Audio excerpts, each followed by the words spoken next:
Alam mo kung paano magiging masaya ang paglalakbay mo.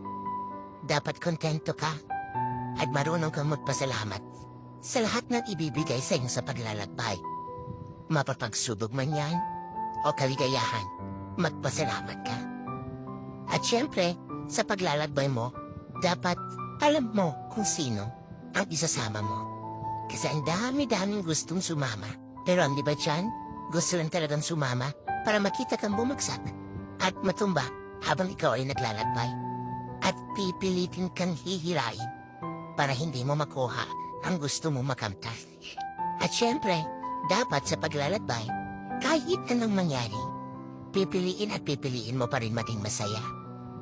Para at least, darating ang araw, nakamtan mo na ang gusto mo makamtan, naabot mo na ang pangarap mo.